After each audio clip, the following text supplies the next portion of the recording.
اعوذ باللہ من الشیطان الرجیم، بسم اللہ الرحمن الرحیم۔ شروع اللہ کے نام سے جو بڑا مہربان نہایت رحم کرنے والا ہے۔ سورۃ طور مکیہ۔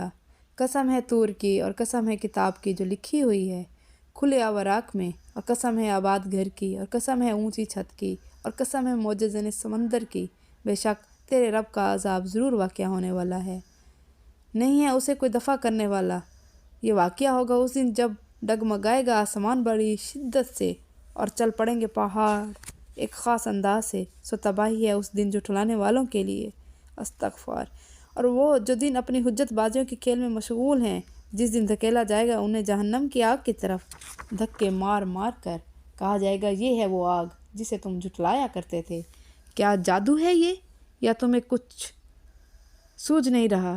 جاؤ جھلسو اس میں، پھر خواہ صبر کرو یا نہ کرو، یکساں ہے تمہارے لیے، بس بدلہ دیا جا رہا ہے تمہیں وہی ویسا ہی جیسے تم عمل کرتے رہے ہو۔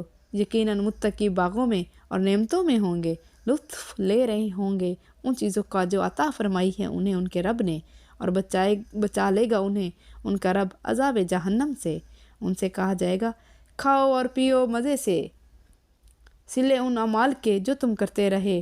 وہ تکیے لگائے بیٹھے ہوں گے مسندوں پر قطار اندر قطار، اور بیاہ دیں گے ہم انہیں خوبصورت آنکھوں والی حوروں سے۔ اور وہ لوگ جو ایمان لائے اور چلے ان کے نقش قدم پر، ان کی اولاد جس درجہ ایمان میں، ملا دیں گے ہم ان کے ساتھ ان کی اس اولاد کو، اور نہ گھٹائیں گے ہم ان کے عمل میں سے کچھ بھی۔ ہر انسان اپنے کمائے ہوئے اعمال کے بدلے میں رہن ہے، اور دیے چلے جائیں گے ہم انہیں لذیذ پھل اور گوشت ہر قسم کے جو وہ چاہیں گے۔ جھپٹ جھپٹ کر لے رہے ہوں گے وہ وہاں ایسے جام شراب جس کے اثر سے نہ بیہودہ باتیں کریں گے اور نہ گناہ کے کام۔ وہ دوڑتے پھریں گے ان کی خدمت کے لیے ایسے لڑکے جو انہی کے لیے مخصوص ہوں گے، گویا کہ وہ چھپا کر رکھے ہوئے موتی ہیں۔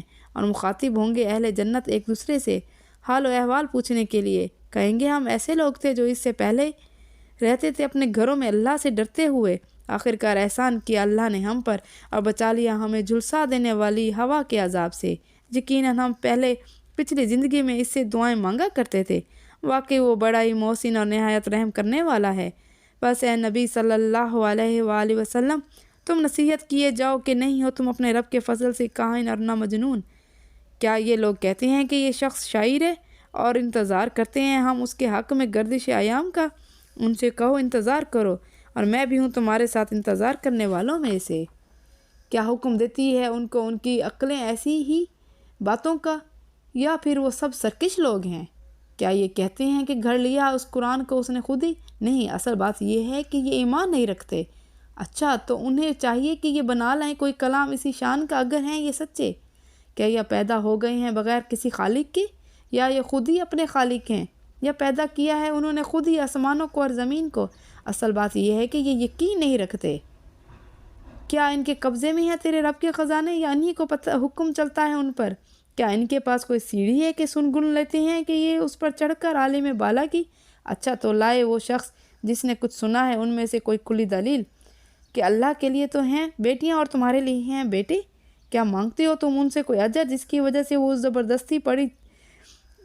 زبردستی پڑی چٹی کے بوجھ تلے دب گئے ہیں؟ کیا ان کے پاس ہے غیب کے حقائق کا علم جسے وہ لکھ رہے ہیں؟ کیا یہ چاہتے ہیں کوئی چال چلنا؟ تو وہ لوگ جنہوں نے کفر کیا ہے ان کی چال انہی پر پڑے گی۔ کیا ان کا ہے کوئی معبود اللہ کے سوا؟ پاک ہے اللہ اس شرک سے جو یہ کرتے ہیں۔ اور اگر دیکھ لیں گے یہ لوگ کوئی ٹکڑا آسمان کا گرتا ہوا تو کہیں گے بادل ہے جو امڑے چلے آ رہے ہیں، سو اے نبی چھوڑ دیجئے انہیں ان کے حال پر، یہاں تک کہ پہنچ جائیں اس دن کو جس میں یہ مار گرا جائیں گے، جس دن نہ کام آئے گی ان کی کوئی چال ذرا بھی، اور نہ کوئی مدد ہی پہنچے گی۔ یقیناً ان لوگوں کے لیے جو ظلم کر رہے ہیں ایک عذاب سے پہلے بھی اس عذاب سے، لیکن ان میں سے بہت سے جانتے نہیں۔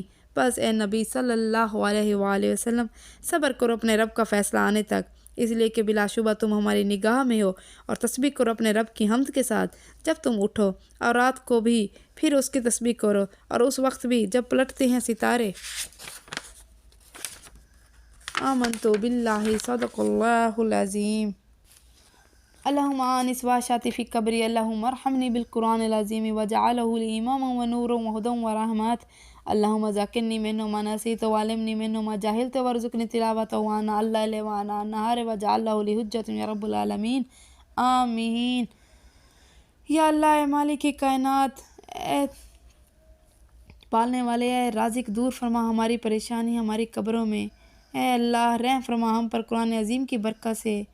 اے اللہ بنا تو قرآن کو ہمارے لیے پیشوا روشنی، ہدایت اور رحمت۔ یا اللہ، یا میرے مالک جو اس دنیا سے چلے گئے، یا اللہ میری والدہ، میری نانی اماں، میرے نانا ابو، میری والدہ محترمہ کی پریشانی دور فرما ان کی قبروں میں۔ یا اللہ ان کو جنت الفردوس میں اعلیٰ مقام عطا فرما۔ یا اللہ میری دوستوں کو، یا اللہ میری دوست گلشن کو، یا اللہ تمام لوگ جو اس دنیا سے جا چکے ہیں، یا اللہ ان کی پریشانی فرما، ان کی پریشانی دور فرما ان کی قبروں میں۔ یا اللہ رحم فرما ان پر قرآن عظیم کی برکت سے، اور بنا دے قرآن کو ان کے لیے پیشوا روشنی اور رحمت۔ یا اللہ یاد دلا دے تو ہمیں قرآن میں سے جو ہم بھول گئے ہیں، یا اللہ تمام امت کو سکھا دے تو جو ہم نہیں جانتے، اور نصیب فرما تو ہمیں تلاوت رات کے وقت اور دن کے وقت، اور بنا تو اس کو ہمارے لیے حجت یا رب العالمین۔ یا رب العالمین تیرا لاکھ لاکھ شکر ہے۔ یا رب العالمین ہمیں 5 وقت نماز پڑھنے کی توفیق عطا فرما۔ یا اللہ ہماری اولادوں کو فرما بردار بنا۔ یا اللہ ہمارے والدین کو جنہوں نے ہمیں پال پوس کر بڑا کیا، جنہوں نے ہمارے لیے مشقت اٹھائی، یا اللہ ان کو جنت الفردوس میں اعلیٰ مقام عطا فرما۔ یا اللہ تو ہی مالک ہے، تو ہی رازق ہے۔ یا اللہ فلسطین پر رحم فرما۔ یا اللہ فلسطین کی مدد فرما۔ یا اللہ پاکستان کی مدد فرما۔ یا اللہ تمام مسلمانوں کو ہدایت کے راستے پر چلنے کی توفیق عطا فرما۔ یا اللہ میری اولاد کو ہدایت کے راستے پر چلنے کی توفیق عطا فرما۔ یا اللہ میری بچیوں کو اپنے حفظ امان میں رکھ۔ یا اللہ میری بچیوں کو شر سے محفوظ فرما۔ یا اللہ میری بچیوں کو بھٹکنے سے بچا۔ یا اللہ مجھے بھٹکنے سے بچا۔ یا اللہ ہمیں ہدایت کے راستے پہ رکھ۔ یا الہی تو ہی مالک ہے، تو ہی رازق ہے، تو ہی رزاق ہے۔